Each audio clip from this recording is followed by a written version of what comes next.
오늘 우리에게 주신 하나님 말씀은 요한복음 11장 5절에서 7절 말씀과 43절 말씀, 우리 살아계신 하나님의 말씀 한 몫을 합독하겠습니다. 예수께서 본래 마르다와 그 동생 나사로를 사랑하시더니 나사로가 병들었다 함을 들으시고 그 계시던 곳에 이틀을 더 유하시고 그 외에 제자들에게 이르시되 유대로 다시 가자 하시니 43절입니다. 이 말씀을 하시고 큰 소리로 나사로야 나오라 부르시니. 아멘. 여러분, 한 아버지와 한 아이가 바닷가에서 모래성을 쌓으며 놀고 있습니다. 그런데 이 아이는 모래만 보면서 땀을 뻘뻘 흘리면서 아버지가 뭐라 말하는지도 듣는지 어쩐지 대답도 없이 계속 열심히 파대는 거예요. 그래서 아버지가 물어봐요. 너 왜 그리 모래를 파냐? 그러니 이 아이가 하는 대답은 바닷물이 들어와야 해요. 그때 아버지가 하는 말이 바닷물은 때가 되면 들어와. 해가 이제 어느덧 붉게 하늘을 물들이면서 지기 시작합니다. 그래서 아버지가 아이가 이제 모래놀이 하는 기구들을 하나씩 주섬주섬 챙기고 아이의 손을 잡고 이제 가자 해요. 그런데 이 아이는 아버지 손을 잡고 가는 중에도 자기가 쌓아놓은 모래송을 자꾸 뒤돌아봐요. 그러자 아버지가 내일은 저쪽 해변에 가서 또 아버지랑 만들자 이렇게 말을 합니다. 아이는 자기가 쌓은 모래성 자체만 보는데 아버지는 아이와 함께하는 시간, 순간, 동행 이 자체가 더 소중한 의미인 거예요. 아버지에게는. 제가 방금 드린 이 이야기는 제 간증인 하나님의 종으로 부름받고도 어제의 부르심만을 알던 무지한 제 영혼에 오늘의 부르심의 순종을 깨닫게 하셨던 하나님의 음성을 한편의 이야기처럼 여러분에게 지금 들려준 겁니다. 우리는 늘 하나님을 위해 무엇을 하고 있는가에 골몰해요. 무엇을 하고 있는가. 또는 하나님을 위해 내가 해왔던 것들을 우리는 스펙처럼 두르고 있어요. 사실은 내가 한 게 아니라 하나님이 하신 일과 시간에 쓰임받는 은혜를 주신 것인데 말이에요. 이런 영적 상태는요, 하나님보다 내가 무엇을, 내가 어떻게 라고 이름 붙인 견고한 여리고성 안에 갇혀 있음을 모르게 되어버려요. 그러나 신앙의 여정의 숲으로 점점 깊이 들어갈수록 하나님을 사랑하는 마음, 그리고 값없이 주신 예수님의 구원의 은혜로 인한 기쁨과 그 감격이 가장 끝까지 붙들고 있어야 하는 것임을 깨닫게 됩니다. 왜 우리가 앞에 찬양에도 했지만 이전 것은 모두 잊어버리고 무엇이냐면 모두 잊어버리고 그러니까 모두 하나님께로 돌린다는 거예요. 그리고 앞에 계신 그리스도께로 달려감이 중요하다는 겁니다. 구원의 방법도 구원의 시간도 다 하나님께 있습니다. 우리의 손목시계가 아니라 천년이 하루 같고 하루가 천년 같은 하나님의 시간표대로 새 창조되는 겁니다. 오늘 본문에 죽은 나사로를 살리는 사건은요, 7번째 표적으로 요한복음 13장부터 전개되는 예수님의 죽으심과 부활을 실제 완성하는 말씀이며 예수님이 살린 나사로 이름의 뜻이 도움의 하나님, 하나님이 살리셨다 이런 뜻이에요. 그러니까 예수님이 살린 나사로는 예수님의 죽으심과 부활로 사망의 냄새에서 노임받은 구원받은 교회의 구원을 담고 있는 말씀입니다. 나사로의 누인 마르다와 마리아가 사람을 보내어 주님이 사랑하는 오라버니 나사로가 병들었음을 전해요. 그런데 예수님은 바로 서둘러서 나사로를 향해서 오지 않으시고 요한복음 11장 6절 말씀 한번 보세요.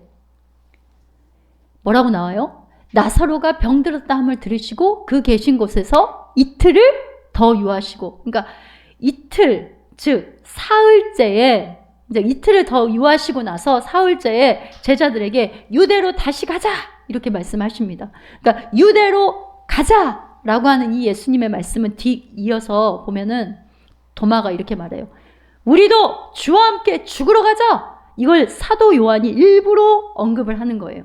그러니까 즉 나사로를 향해 가는 이 예수님의 걸음은 예수님의 십자가의 고난의 출발이라는 것을 알리는 겁니다. 실제 나사로를 살린 이 사건 때문에 종교 지도자들이 예수님을 죽일 모의를 더 본격적으로 하게 되죠. 구원받을 대표인 나사로라 한 죄된 인간의 죽음과 죄 없으신 독생자 예수님이 죽음으로 향하는 걸음이 이렇게 동시에 한 그림으로 나타나는 것은 영원한 죽음을 멸한 영원한 생명의 시작이기 때문이에요. 그러니까 나사로의 죽음, 그 영원한 죽음을 예수님의 생명이 영원한 생명으로 다시 살리는 바로 그 시작이라는 거예요. 나사로의 죽음은 예수님의 죽음이고 나사로의 부활은 예수님의 부활을 상징합니다. 완전한 죽음을 통과하셔서 죄 사망을 멸하시고 죽은 자들의 부활의 첫 열매가 되신 예수 그리스도의 구원의 사역을 선명하게 드러낸 사건이 바로 나사로를 살린 사건이에요. 완전히 죽어서 이미 썩은 냄새가 난 나사로. 바로 나라는 이 나사로. 그 살리기 위해서 그 기가 막힌 무덤에서 나사로를 나오게 하기 위해서 예수님은 무덤으로 들어가셨어요.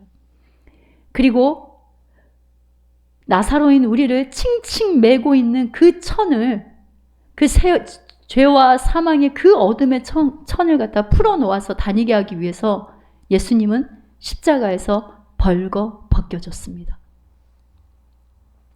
사망에 갇힌 비참한 인생들의 눈물을 예수님이 십자가에서 쏟으신 피와 물로 가져가시고 생명과 기쁨의 눈물로 바꾸어 주신 게 바로 우리에게 임한 구원입니다. 마리아와 마르다는 자신들이 누구보다도 사랑하고 아끼는 예수님인데 예수님이 지금 그리 멀지 않는 곳에 있는데 예수님께 당장 와달라고 전갈도 보냈어요. 기다리는데 예수님은 오지 않고 그러는 사이에 나사로 오빠는 결국 숨을 거두고 나서야 그때서야 예수님이 오신 거예요. 자, 요한복음 11장 5절 6절 보세요. 여러분 이 부분이에요. 나사로를 사랑하는데 병들었다 함도 들으셨는데 즉시로 오지 않으시고 이틀을 더 유하셨다는 말이에요. 저게 역설입니다. 분명 사랑하시는데 인간의 시간 안에 보기에는 지체하시는 예수님의 이 행동이 전혀 이해가 되지 않습니다. 여러분이 마리아 마르다라고 생각을 해봐요. 여러분 이해되시겠어요? 난리 났을 거예요. 우리들이면 난리가 났을 거예요. 마치 우리는 당장이라도 숨이 넘어갈 것 같아요. 그런데 예수님은 마치 지금 어떤 그림이에요? 먼 산 바라보는 것처럼 그렇게 좀 이질감이 느껴지잖아요. 빨리 오시지 않는 예수님을 기다리는 마르다와 마리아는 예수님이 우리를 사랑한다고 느낀 게 우리만의 착각일까? 예수님은 우리 오빠를 사랑하는데? 아니 아프다고 했는데 관심도 없네? 이런 배신감마저도 들었을 거예요. 그 배신감이 어떻겠습니까? 성도 여러분도 지금까지 인생을 살면서 하나님이 분명히 날 사랑하시는데 그것도 알겠는데 하나님 도대체 왜 이렇게 늦장을 피우시고 응답하지 않는 겁니까? 하나님 도대체 왜 그러세요? 아, 이것은 내가 원하는 상황도 아니에요. 내가 생각했던 것도 아니란 말이에요. 아, 답답해 미치겠네. 목회자인 저 역시도 여러분 왜 이런 순간들이 없겠습니까? 그래서 오늘 살아계신 하나님의 말씀의 인도가 귀하고 감사한 겁니다. 왜 하나님께서 교회를 향하여 우리들을 향하여 이렇게 말했잖아요. 항상 기뻐하라. 쉬지 말고 기도하라. 범사에 감사하라. 왜 그러셨는지 알겠죠?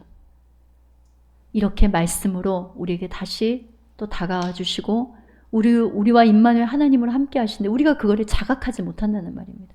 그러니까 이미 하나님께 받은 그 구원의 선물만으로도 우리는 항상 기뻐할 수밖에 없는 거예요. 우리 아까 뭐라고 그랬어요? 우리 애들 하나님 꿈 찬양할 때 Yes, Jesus. 기뻐하고 기뻐하라라고 하잖아요. 이스라엘 백성들이 이집트를 나와 하나님이 갈라주신 홍해를 건너는 감격을 이루 표현할 길이 없어요. 자, 여러분이 홍해가 갈라져서 거기를 건넜어요. 와, 옆에 그냥 물고기 수족관도 자 이렇게 구경할 거 다 하고. 그런데 그 다음 코스가 어디입니까? 광야예요. 광야. 목이 바짝바짝 타들어가는 목마름이 있고요. 뜨거운 태양의 열기가 끝날 것 같지 않아요. 그리고 계속해서 광야에 반복되는 구간이 계속해서 또 되풀이되고 되풀이됩니다. 힘들어요. 그러나 하나님의 입장에서는요, 이 하나님이 사랑하는 이 백성들, 택한 백성들을 이집트에서 그 종살이의 질병에서 고치시고 그 생각, 그 계획, 그 습성을 점점 약화시키시고 하나님의 말씀과 계획과 뜻에 순종하는 체질로 새롭게 창조하시려는 하나님의 처방전인 바로 특효약이 뭐였냐면 광야 학교의 고난입니다. 고난. 그리고 거저 주신 은혜로 건너는 홍해의 구원을 맛본 이들은요, 반드시 그 다음에 뭐가 나와요? 말씀을 짊어지고 말씀에 의지하여 발을 내딛는 순종의 걸음인 요단강을 건너야 하는 거예요. 하나님의 말씀은요, 홍해를 건너고요, 거기에서 주구장창 앉아가지고 소고치고 노래하고 거기에서 제자리 걸음하라고 하지 않았어요. 광야로 내보내셨어요.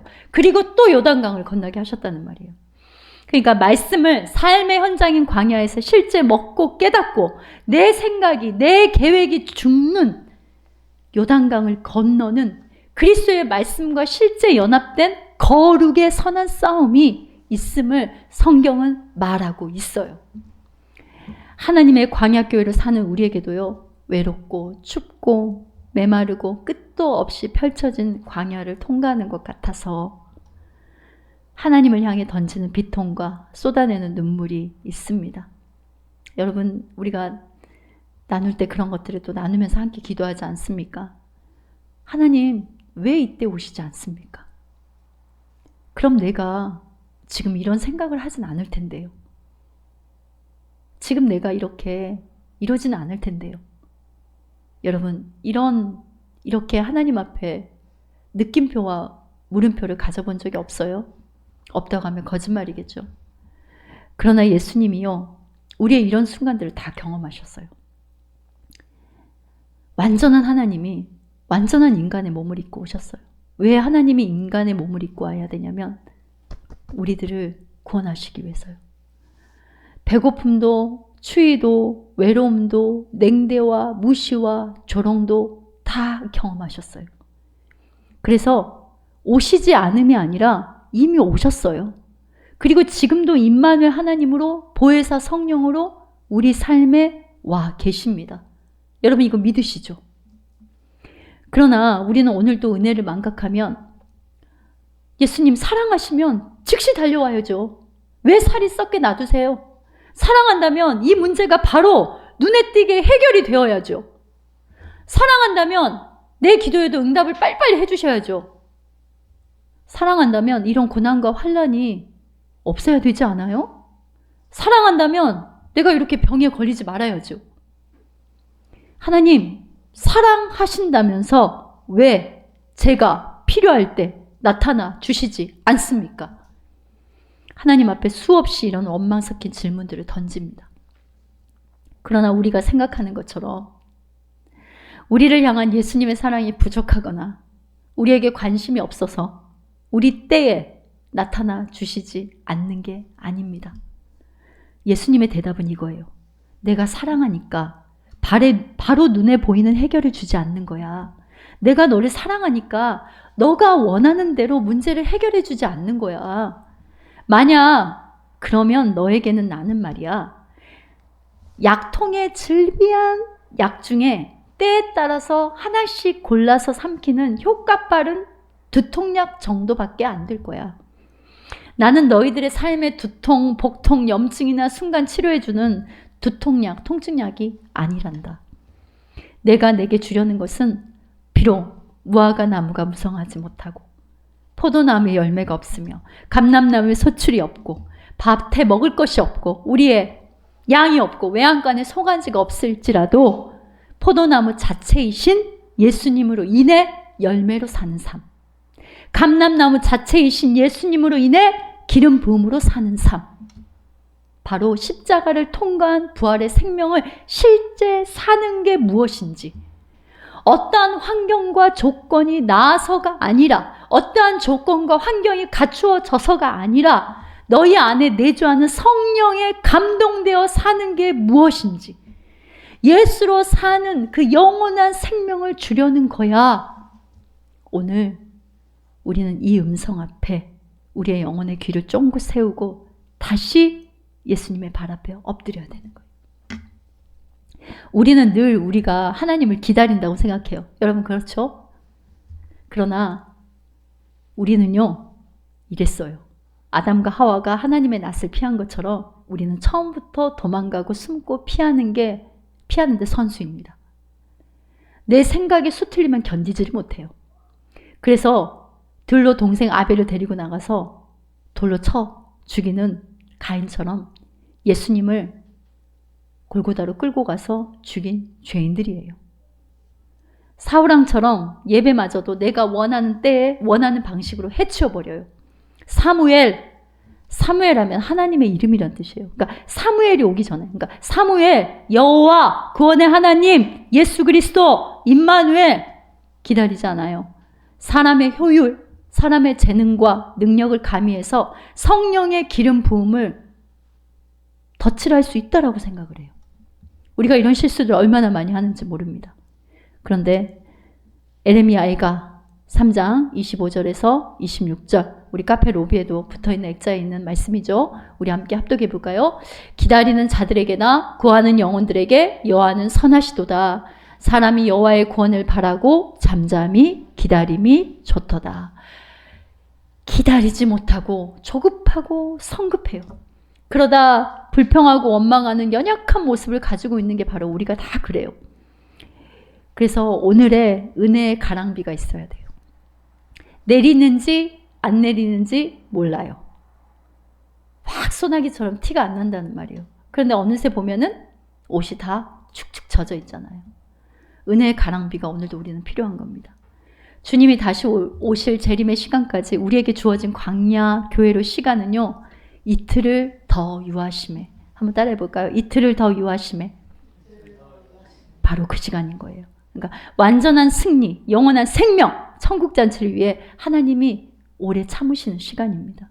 그러기에 우리가 참는 시간이 아니에요. 하나님이 우리를 위해 참는 시간임을 잊어서는 안 되는 거예요. 우리가 예수님을 기다리는 게 아니라 예수님이 우리를 기다리시는 거예요. 썩고 냄새난 죄인들이 다시 살아나기를, 다시 주님 앞에 회복하고 돌아오기를 기다리시는 겁니다. 그래서 오늘 말씀에서 예수님이 큰 소리로 명령을 해요. 뭐라고 명령하냐면 요한복음 11장 43절에 이렇게 말해요. 큰 소리로 나사로야 나오라 이렇게 부르신다는 말이에요. 나오라는 명령을, 결단을 오늘 이 시간 살아계신 하나님의 말씀은 역시나 우리에게 요구하세요. 내게 이미 임한 부활의 생명력, 그것을 누리고 싶으냐? 그럼 먼저는 무덤에서 나와라 이렇게 말씀하십니다. 에스겔 37장 12절에서 13절에 이미 예수님께서 이렇게 하나님께서 말씀하셨어요. 함께 합니다. 그러므로 너는 대언하여 그들에게 이르기를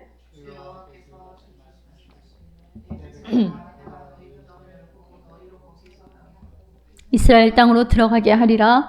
내 백성아, 내가 너희 무덤을 열고 너희로 거기서 나오게 한즉 너희는 내가 여호와인 줄 알리라. 무덤에서 나오게 하신다잖아요. 이미 구약에 하나님의 말씀을 이렇게 예언을 하셨다는 말이에요. 예수님이 오셔서 성취를 하시고.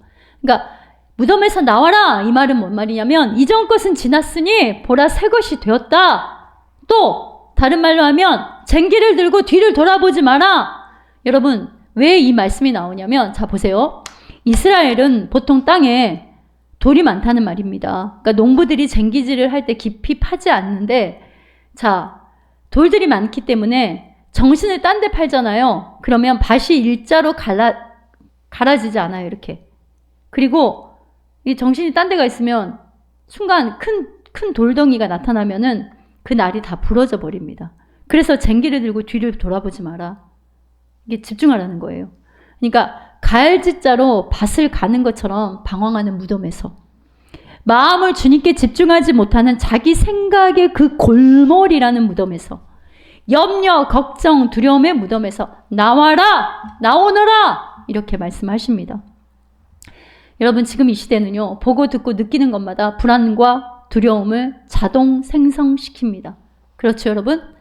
우리의 대부분의 걱정과 근심과 막연한 불안과 두려움은요, 과거의 경험과 축적된 일들에서 오는 경우가 되게 대부분이에요. 어디에서 온다고요? 과거의 어떤 경험과 축적된 일들에게서 오는 경우가 대부분입니다. 그리스도인들은 과거의 경험과 어떤 나의 경험, 그것을 수치화한 그 결과로 사는 게 아니라요, 나 같은 죄인을 사랑하사 나를 위하여 자기 자신을 버리신 하나님을 믿는, 예수 그리스도를 믿는 믿음 안에서 사는 거예요.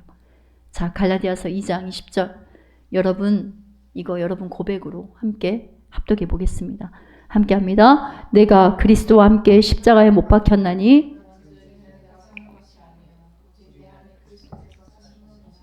이제 내가 육체 가운데 사는 것은 나를 사랑하사 나를 위하여 자기 자신을 버리신 하나님의 아들을 믿는 믿음 안에서 사는 것이다. 여러분, 믿음이요, 여러분 안에서 매일 자라 올라오는 두려움의 잡초를 죽이는 특효약입니다.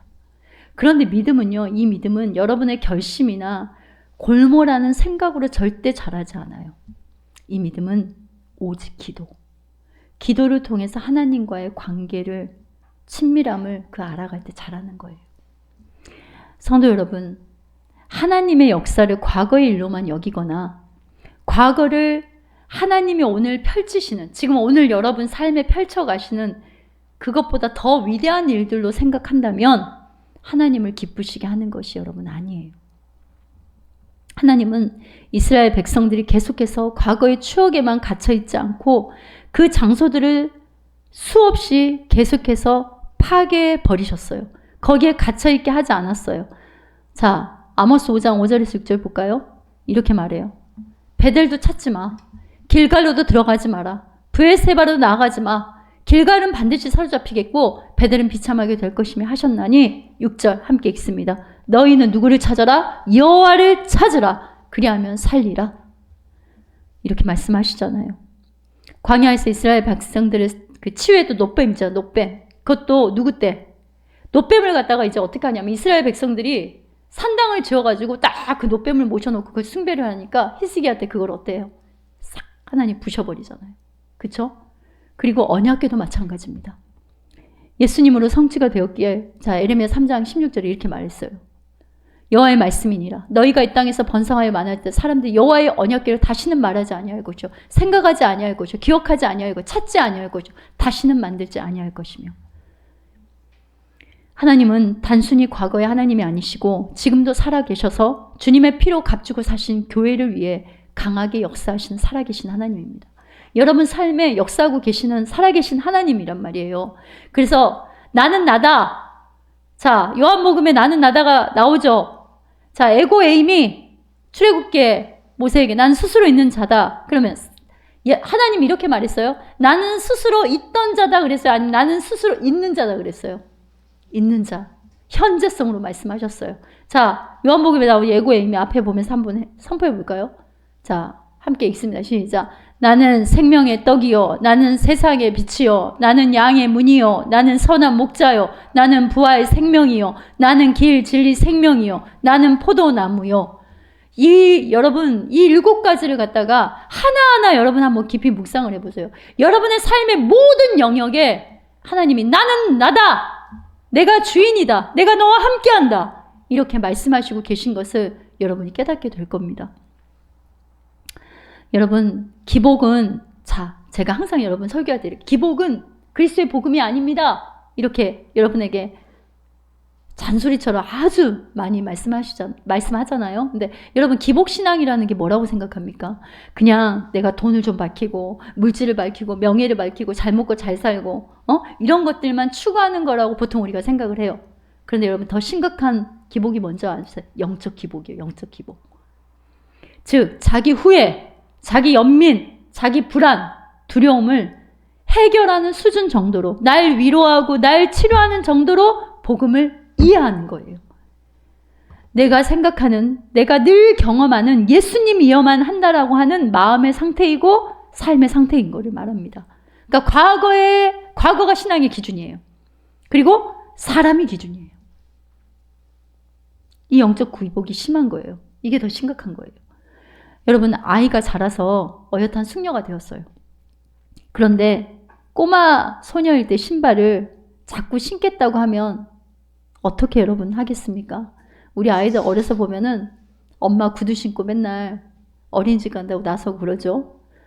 자, 다 컸는데 어릴 때 신발을 가지고 자꾸 신고 걷는다고 하면 어떡하겠어요? 과거를, 잘 들으세요 여러분, 과거를 우위에 두고 지금과 비교하여 틈만 나면 원망불평으로 모세를 향해 손을 드는 게 누구였어요? 이스라엘 백성들이었잖아요. 그러나 여호수아의 갈렙은 과거를 보는 관점과 방향이 달랐어요. 과거의 모든 일들과 여정을요, 하나님 아래 두었어요. 그래서 지금까지 인도하신 하나님의 명령이 아니냐? 그들은 우리의 밥이다! 이렇게 말을 한 거예요. 여러분, 시편 136편 10절에서 자, 11절, 12절, 16절 우리 함께 합독해 봅시다. 이렇게 하라는 거예요. 함께 합니다. 애굽의 장자를 치신 이에게 감사하라. 그 인자하심이 영원함이로다. 이스라엘을 그들 중에 인도하신 이에게 감사하라. 그 인자하심이 영원함이로다. 강한 손과 표심팔로 인도하신 이에게 감사하라. 그 인자하심이 영원하심이로다. 그의 백성을 인도하여 광야를 통과하게 하신 이에게 감사하라. 그 인자하심이 영원하심이로다. 뭐예요? 과거 이 모든 출애굽과 이 광야의 여정을 다 뭐라고 해요? 감사해라. 그 인자하심이 영원함이라. 인자하심으로 감사라고 말을 하잖아요. 그러니까 모든 것은 하나님의 인도하심과 은혜입니다. 이것이 성도 교회가 과거를 보는 관점이 돼야 되고, 이게 바로 하나님이 보는 관점과 코드가 맞는 거예요. 자, 사도 바울 역시 루스드라에서 이고니온으로부터 온 사도 바울을 쫓아온 이들에 의해서, 그 무리들에 의해서 돌로 맞아서 내침을 당하죠. 근데 여러분, 사도 바울이 돌로 맞을 때 무엇을 생각했을까요? 누구를 생각했을 것 같아요? 스데반 집사를 생각을 했습니다. 그렇죠? 그런데 사도행전 14장 한번 보세요. 14장 19절 20절. 돌로 바울이 쳐서 죽은 줄 알고 시외로 끌어내치니, 그러니까 죽었다고 생각하고 갖다 시체 버렸다는 거예요. 그런데 20절에 보세요. 바울이 일어나 그 성에 들어갔다가, 여러분, 이때 사도 바울이 돌로 맞아가지고 거의 정신을 잃고 오죽하면 사람이 죽은 줄 알고 갔다가 그냥 그 마을 바깥으로 내보냈을까요? 그러면 사도 바울이 자기가 돌로 맞을 때 누가 생각났겠어요? 스데반 십자가 생각났겠죠.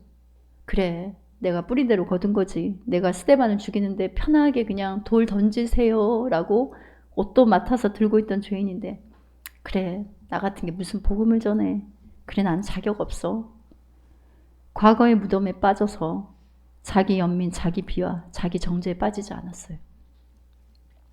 자기 자아, 에고에 집착하는 영적 기복에 빠지지 않았다는 거예요. 다시 일어나 그 성에 들어가 예수님을 전합니다.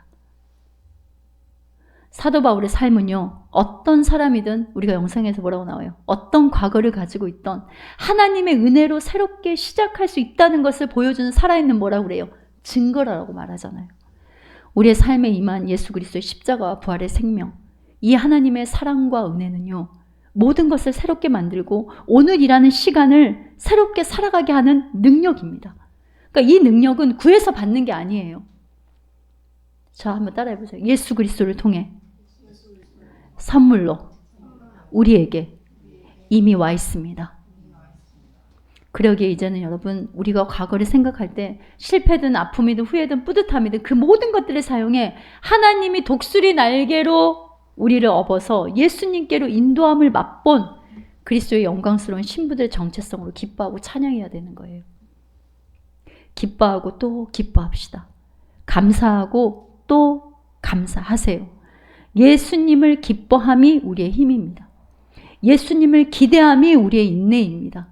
그리고 예수님을 기다림이 우리 삶의 표대입니다. 한번 따라해 봅시다. 예수님을 기뻐함이 우리의 힘입니다. 예수님을 기대함이 우리의 인내입니다.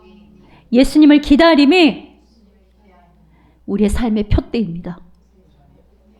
이제 온갖 무덤에서 나와 걱정, 근심, 불안, 두려움 하나님께 기도로 맡기고 하나님께 믿음을 달라고 기도하시고 그 온갖 무덤에서 나와 이미 얻은 증거대로 부활 생명을 주셨기에 또 부활을 향해 우리의 몸, 마음, 삶을 하나님이 기뻐하시는 거룩한 산제물로 드리며 우리 몫의 십자가를 통과하게 하세요.